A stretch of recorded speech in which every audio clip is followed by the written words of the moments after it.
皆さんこんにちは、しょうこです。今回はカタカナの使い方について話します。日本語の文字は3種類あります。ひらがな、カタカナ、漢字です。皆さんはどんな時カタカナを使いますか？この動画ではカタカナを使うポイントを紹介します。最後にクイズもありますから最後まで見てください。まずカタカナの使い方のポイントです。ポイントは5つあります。外国から来た言葉、動物や植物、国や都市の名前、外国人の名前、オノマトペです。では一つずつ説明します。まず外国から来た言葉についてです。例えばこれは日本語でカメラです。英語が日本語になりました。これは日本語でピーマンです。フランス語が日本語になりました。これは日本語でコップです。オランダ語が日本語になりました。他にもアルバイト、ソーセージ、グミ、ピアノ、ケーキなどたくさんの言葉があります。日本で日本人が作った英語に似ている言葉もカタカナを使います。これを和製英語と言います。例えばテイクアウト、フライドポテト、マンションなどです。和製英語は英語だと思っている日本人も多いです。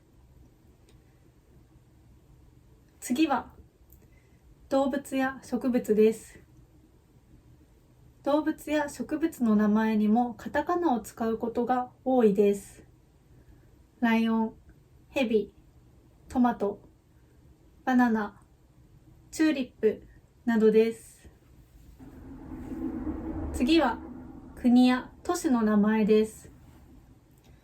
ドイツ、インドネシア、ベトナム、パリ、リオなどです。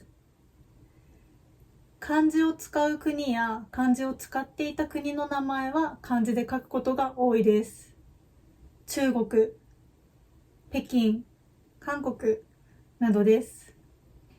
次に外国人の名前もカタカナで書きます。ジョンさん、リンさん、ピーターさん、グエンさんなどです。最後にオノマトペ、これもカタカナで書きます。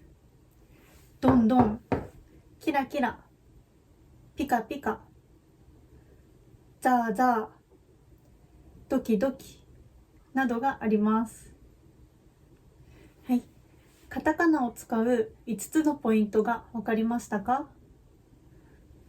外国から来た言葉、動物や植物、国や都市の名前、外国人の名前、オノマトペです。ではクイズをします。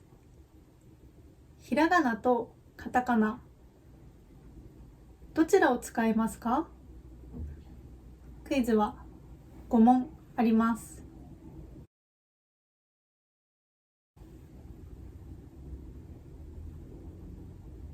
これはコーヒーです。コーヒーはカタカナを使います。1の外国から来た言葉です。英語と似ていますね。これは靴です。靴はひらがなを使います。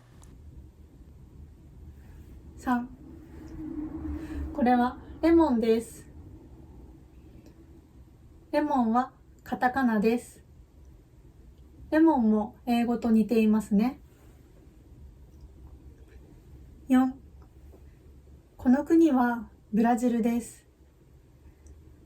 ブラジルはカタカナです。国の名前ですから。5、これは本です。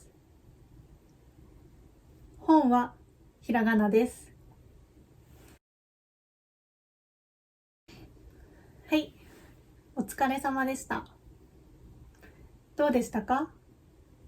カタカナの使い方がわかりましたか？単語によってはひらがなとカタカナとどちらを使ってもいいものもあります。もしカタカナかひらがなかどうしてもわからないときはひらがなで書くといいですよ。はい。ではまた次の動画でお会いしましょう。バイバーイ。